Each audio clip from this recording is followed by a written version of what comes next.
오늘 하나님의 말씀은 요한복음 3장 22절에서 29절까지의 말씀입니다. 요한복음 3장 22절에서 29절까지의 말씀입니다. 제가 봉독해 드리겠습니다. 그 후에 예수께서 제자들과 유대 땅으로 가서 거기 함께 유하시며 세례를 베푸시더라. 요한도 살렘 가까운 에논에서 세례를 베푸니 거기 물이 많음이라. 그러므로 사람들이 와서 세례를 받더라. 요한이 아직 옥에 갇히지 아니하였더라. 이에 요한의 제자 중에서 한 유대인과 더불어 정결 예식에 대하여 변론이 되었더니 그들이 요한에게 가서 이르되 라비여, 선생님과 함께 요단강 저편에 있더니 곧 선생님이 증언하시던 이가 세례를 베풀매 사람들이 다 그에게로 가더이다. 요한이 대답하여 이르되 만일 하늘에서 주신 바 아니면 사람이 아무것도 받을 수 없느니라. 내가 말한 바 나는 그리스도가 아니요 그의 앞에 보내심을 받은 자라고 한 것을 증언할 자는 너희니라. 신부를 취하는 자는 신랑이나 서서 신랑의 음성을 듣는 친구가 크게 기뻐하나니 나는 이러한 기쁨으로 충만하였노라. 그는 흥하여야 하겠고 나는 쇠하여야 하리라 하니라. 아멘. 오늘은 그는 흥하여야 하겠고 라는 제목을 가지고 함께 하나님의 말씀을 나누도록 하겠습니다. 여러분, 세례 요한 기억하시나요? 우리가 요한복음 1장을 통해서 함께 살펴봤던 인물입니다. 그는 이제 예수님의 오심을 준비하면서 나는 주의 길을 곧게 하라고 광야에서 외치는 자의 소리이다 라고 이렇게 말하면서 물로 세례를 베풀었던 사람이 세례 요한이죠. 예수님도 이 세례 요한에게 세례를 받으셨습니다.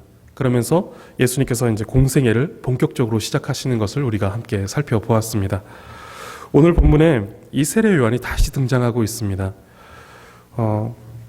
이 예수님께서 공생애를 시작하면서 예수님의 사역은 날로 늘어갔습니다. 그리고 예수님을 따르는 무리들도 셀 수 없이 많이 늘어나갔습니다. 그런데 반면에 세례 요한의 사역은 날로 줄어갔습니다. 그리고 세례 요한을 따르던 많은 무리들이 예수님을 따라서 떠나가면서 세례 요한을 따르던 무리들도 줄어들었습니다. 사람들의 주목과 사람들의 인정과 또 사람들의 존경이 세례 요한에게서 예수님께로 옮겨간 것입니다. 어찌 보면 세례 요한은 예수님으로 인하여서 존경과 인정 그리고 주목의 자리에서 밀려나 버린 것이죠. 그런데 오늘 본문을 보면 세례 요한은 그런 예수님을 시기하거나 그런 상황에서 억울해하거나 하지 않았습니다. 오히려 그는 그러한 일들로 자신을 걱정하고 염려하는 그 제자들을 향하여서 주의를 주고 예수님이 높임을 받으시는 것이 오히려 나에게 기쁨이 된다. 나는 그것으로 기쁨이 충만하다라고 이렇게 말합니다. 29절을 한번 보시겠습니까? 29절을 보시면 신부를 취하는 자는 신랑이나 서서 신랑의 음성을 듣는 친구가 크게 기뻐하나니 나는 이러한 기쁨으로 충만하였노라 라고 이렇게 말하고 있습니다. 세례 요한은 결혼식을 예로 들면서 예수님께서 신랑이시기에 주목을 받고 영광을 취하시는 것이 당연하다라고 이렇게 말합니다. 그러면서 자신은 신랑의 친구로서 신랑의 기뻐하는 음성을 듣는 것만으로 기쁨이 충만하다라고 말합니다. 세례 요한이 가진 정체성, 세례 요한이 가진 인생의 목적은 많은 사람들의 주목을 받으며 존경을 받고 인정을 받는 그런 사역자가 되는 것이 그의 인생의 목적이 아니었고 그가 가지고 있었던 정체성이 그것이 아니었습니다. 만약에 그것이 그의 삶의 목적이었다라고 한다면 세례 요한은 실패하였고 그로 인하여서 세례 요한은 좌절하였을 것이고 세례 요한은 억울하였을 것입니다.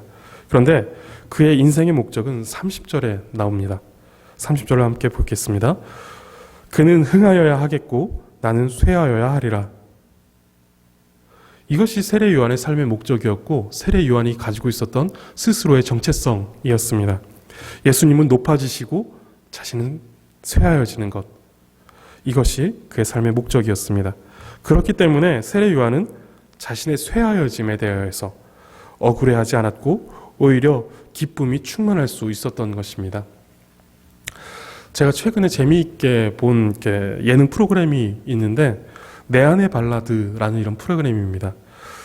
가수가 아닌 비가수 연예인들이 나와서 트레이닝을 받고 무대에 올라서서 그 발라드를 불러서 평가를 받는 대충 이런 컨셉의 프로그램입니다.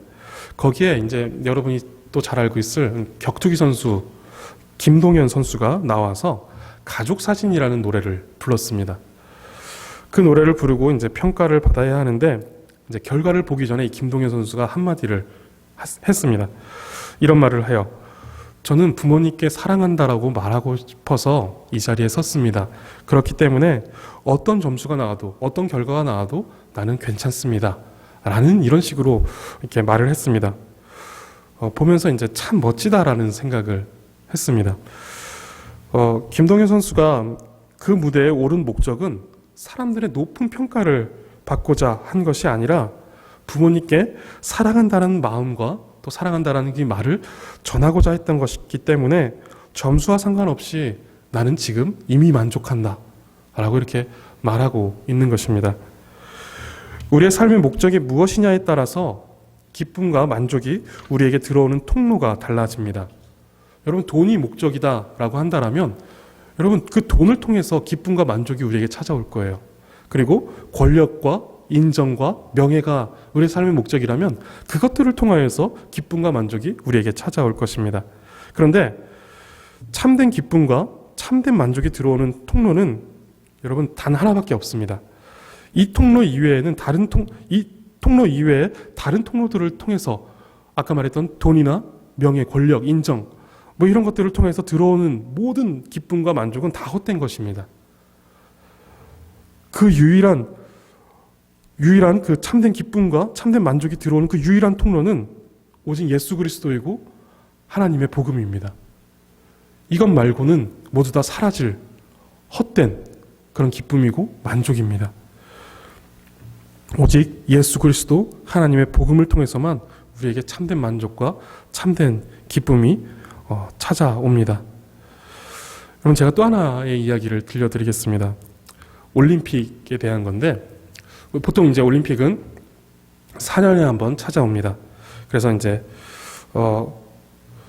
그 올림픽을 우리가 기억할 때 보통 금메달리스트들을 우리가 생각하게 되죠. 그래서 오래전에 이제 한 유행어 가운데 하나가 이런 거였어요. 1등만 기억하는 더러운 세상. 뭐 이런 유행어가 우리 가운데 돌기도 했습니다. 지난 올림픽은 2016년도에 브라질에서 있었죠. 브라질 리우 올림픽이었습니다. 200개가 넘는 나라들이 참가했고 306개의 종목이 306개의 금메달을 걸고 이렇게 19일 동안 치열하게 그리고 최선을 다하는 그런 경기가 열렸습니다. 모두 4년간 열심히 준비했을 것이고 4년간 열심히 갈고 닦은 기량을 다 최선을 다해서 뽐냈을 것입니다. 그 가운데 데이비드 보우디아와 스틸 존슨이라는 미국 선수가 있었습니다. 여러분, 이 선수들이 어떤 종목의 선수들이었는지 혹시 알고 계시나요? 이 두 선수는 남자 다이빙 싱크로나이즈 10m 플랫폼에서 은메달을 딴 선수들이었습니다. 금메달이 아니라 은메달을 딴 선수들이었습니다. 이 선수들에게 경기 전에 한 심정을 물었습니다. 그러자 이들이 이렇게 대답했습니다. 리우 올림픽에서 금메달을 획득한다면 아주 멋지겠지만 우리의 진정한 소명은 다이빙을 통해서 예수 그리스도의 사랑을 전파하는 것이다 라고 이렇게 말했습니다. 그리고 경기가 끝나고 한 방송 인터뷰에서 이들은 이렇게 말했습니다. 기독교인으로서의 정체성을 확고히 하는 것이 다이버로서 중요한 일이다. 대회의 결과가 아니라 기독교인이란 정체성이 나에게 평화를 가져다 준다. 결과가 대단하지 않다 할지라도 충분히 즐거움을 만끽할 수 있다라고 이렇게 말했습니다. 그리고 이어서 나는 올림픽 대표 선수이지만 이것이 나의 남은 인생 전체의 정체성은 아니다. 나는 그리스도를 섬기며 사랑하기 때문에 여기 서 있다. 나의 정체성은 기독교인이다. 라고 이렇게 말했습니다. 아까 말씀드린 김동현 선수가 무대에 오른 목적이 부모님께 사랑한다라는 그 마음과 말을 전하는 것이기 때문에 결과에 상관없이 자신은 만족한다라고 이렇게 말했던 것처럼 이 두 선수가 올림픽에 출전한 것의 궁극적인 목적은 그리스도의 사랑을 전파하는 것이다라고 말하면서 아무도 기억하지 않을 은메달이라는 이 결과를 가지고 있는 가운데서도 충분한 즐거움을 만끽한다라고 이렇게 말하고 있습니다. 이 선수들이 이외에도 이런 말들도 했어요. 자신을 이런 훌륭한 선수들과 경쟁할 수 있는 기회를 주신 하나님께 감사합니다. 은메달을 땄는데 이 결과와 상관없이 하나님께서 이 훌륭한 선수들과 함께 할 수 있는 기회를 허락하셨기 때문에 감사하다라는 것입니다. 여러분, 그리고 오늘 본문을 또 보시면 세례 요한 역시 자신의 삶의 목적은 인정과 존경을 받는 그런 위대한 스승, 위대한 사역자가 되는 것이 아니라 주는 흥하여지고 나는 쇠어야 하는 그런 사람이 되는 것이다. 이것이 나의 삶의 목적이다. 라고 이렇게 고백하고 있습니다. 그리고 실제로 자신을 따르던 많은 무리가 모두 다 예수님께로 가는 것을 보면서도 억울해하거나 시기하는 것이 아니라 오히려 신랑이 주목받으며 영광을 받는 것이 당연하다. 나는 신랑의 그 기뻐하는 그 음성을 듣는 것만으로 충분한 기쁨을 내가 누리고 있다. 라고 이렇게 말하고 있습니다. 여러분의 삶은 어떤가요? 여러분의 삶의 궁극적인 목적은 무엇인가요? 우리는 궁극의 목적을 가지고 살면서 그 목적을 따라 오늘의 단기적인 목표를 설정하고 오늘을 열심히 성실히 최선을 다해 살아가는 그런 사람들입니다. 즉 영원한 삶의 그 목적 속에서 오늘 주어진 구체적인 삶의 내용을 채워가는 것입니다. 우리는 영원히 살아갈 것이고 영원한 목적 가운데 살아가면서 오늘을 살아갑니다. 그리고 오늘의 우리가 가지고 있는 목표가 있습니다. 그것들을 우리가 영원한 삶의 목적 속에서 영원한 삶 가운데서 하루하루 그것을 채워가는 삶을 살아가는 것이죠. 그런데 우리가 자주 놓치고 있는 것이 이 궁극적인 목적을 생각하지 않고 코앞에 있는 당장의 목표들만 생각한다라는 것입니다. 이 하루하루의 삶에서 무엇을 먹을까, 무엇을 마실까, 무엇을 입을까만 생각한다라는 것입니다.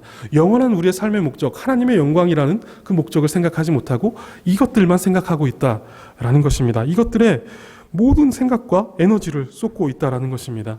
당장의 시험에 높은 성적을 취하고 좋은 대학에 가고 하는 것이 우리의 인생의 최종 목적인 듯이, 우리의 인생의 최고의 목표가 되는 듯이 그것만을 바라보며 살아가고 있다라는 것입니다. 그런데 우리는 더 멀리, 더 장기적인 또 영원에 잇대어 생각하는 힘을 길러야 합니다. 오늘 하루에 얽매여버린 그 사고를 깨어버리고 영원에 잇대어진 영원에 잇대어 생각하는 그 힘을 길러내야 한다라는 것입니다. 영원한 그 목적이 우리의 오늘을, 우리의 매 순간들을 이끌 수 있도록 해야 한다라는 것입니다. 하나님의 영광이라는 그 영원한 목적이, 하나님을 즐거워해야 한다는 그 영원한 목적이 오늘 하루, 오늘 이 순간을 이끌 수 있도록 그것을 생각하는 힘을 우리가 길러야 한다라는 것입니다. 그렇게 될 때 우리는 이 땅에서의 삶에 얽매여 좌절하거나 낙심하지 않을 수 있습니다. 그리고 참된 기쁨과 만족 가운데 우리는 오늘을 넉넉한 마음으로 살아갈 수 있습니다. 1등하지 못하고 좋은 대학에 가지 못한다 할지라도 넉넉한 마음으로 그 상황들을 받아들이면서 우리는 살아갈 수 있다라는 것이죠. 왜냐하면 그것이 우리의 궁극의 목적이 아니기 때문입니다. 뒤처지고 패배하는 것에 대해서 합리화라는 것이 아닙니다. 최선을 다하는 삶에 최선을 다해야 하는데 최선을 다한 후에 그런 일들이 벌어진다라면 어쩔 수 없겠지만 최선을 다하지 않고 뒤처지고 패배하는 것에 대하여서 합리화하라고 지금 이 얘기를 하고 있는 것이 아닙니다. 그런데 조금 뒤처지고 패배하는 것도 괜찮다라고 말씀드리고 싶습니다. 단 최선을 다했을 때의 이야기입니다. 왜냐하면 우리가 조금 뒤처져도 또 패배하는 것도 괜찮다라고 하는 이 이유는 그것이 우리의 인생의 목적에 이르지 못한 것이 아니기 때문입니다. 그리고 우리의 궁극적인 최종적인 목적에 이르지 못한 것도 아닙니다. 우리의 목적은 그런 것이 아니기 때문이죠. 우리는 그리스도인입니다. 하나님의 영광을 위하여서 이런 궁극적인 목적, 하나님의 영광이라는 궁극적인 목적으로 우리는 부름받은 하나님의 백성입니다. 1등하라고 부름받지 않았습니다. 좋은 대학에 들어가라고 부름받지도 않았습니다. 우리는 하나님의 영광을 위하여서 부름받은 하나님의 백성이고 하나님의 자녀입니다. 여러분이 누구인지 그 정체성을 분명히 생각하시기 바랍니다. 그렇다면 우리는 모두 세례 요한과 같이 고백할 수 있을 것입니다. 우리 함께 요한복음 3장 29절과 30절의 말씀을 한 번 더 읽도록 하겠습니다. 요한복음 3장 29절과 30절입니다. 신부를 취하는 자는 신랑이나 서서 신랑의 음성을 듣는 친구가 크게 기뻐하나니 나는 이러한 기쁨으로 충만하였노라. 그는 흥하여야 하겠고 나는 쇠하여야 하리라. 아멘. 우리 인생의 목적은 하나님을 영화롭게 하는 것이고 영원토록 그분을 즐거워하는 것입니다. 우리의 삶에서 우리는 사라지고 오직 그리스도만 높아지시는 것. 그리스도는 흥하여지고 우리는 사라지는 것. 이것이 우리의 삶의 목적이고 우리의 정체성입니다. 여러분, 코로나19로 모든 것이 잠시 멈춰서 있는 이때에 여러분의 인생을, 여러분의 삶의 목적을 깊이 한번 생각해 보시기 바랍니다. 그리고 하나님을 더욱 깊이 묵상해 보시기 바랍니다.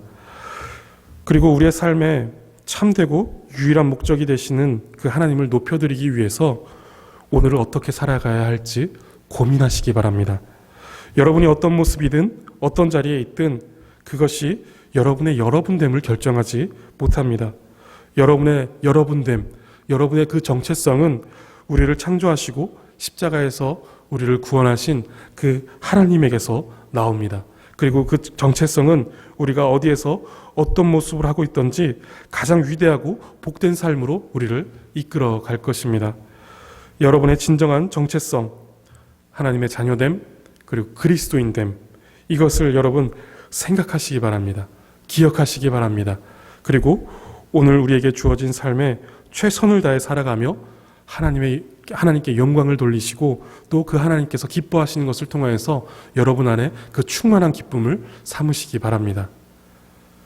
그러한 한 주간이 되시기를 간절히 축복하고 바랍니다. 기도하겠습니다. 하나님 감사합니다. 오늘도 주의 말씀을 주시고 하나님 그 말씀 가운데 우리를 돌아볼 수 있도록 인도하여 주시니 감사합니다. 하나님 세례 요한처럼 주는 흥하여야 하겠고 나는 쇠하여야 하리라 라는 이 고백이 우리의 입술 가운데서도 또 우리의 삶 가운데서도 드러날 수 있도록 인도하여 주시옵소서. 하나님, 우리가 당장 코앞에 있는 그런 문제들로 염려하고 고민하며 그렇게 살아가는 것이 아니라 더 장기적이고 더 영원한 그 삶의 목적을 우리가 소유하여서 하나님의 영광을 위하여서 오늘을 살아갈 수 있도록 인도하여 주시옵소서. 하나님, 오늘에 매여버린 우리의 그런 어리석은 사고가 깨어질 수 있도록 인도하여 주시고 영원에 잇대어 생각할 수 있도록 주께서 은혜를 베풀어 주시옵소서. 그래서 하나님의 영광이라는 그 영원한 목적 가운데 하나님 오늘 우리가 살아갈 수 있도록 인도하여 주옵소서. 하나님, 오늘 우리가 무엇을 하여 어떻게 살면서 하나님께 영광을 돌리고 하나님을 기쁘시게 할지 고민할 수 있는 매일매일이 될 수 있도록 도와주시옵소서. 그래서 하나님, 그 영원한 하나님의 영광이라는 영원한 삶의 목적 가운데 오늘 우리가 어떻게 하나님께 영광을 돌리며 살아갈지 우리가 생각하며 그렇게 실천하며 살아갈 수 있는 우리 모든 청소년부 될 수 있도록 인도하여 주옵소서. 감사드리며 예수 그리스도의 이름으로 기도드립니다.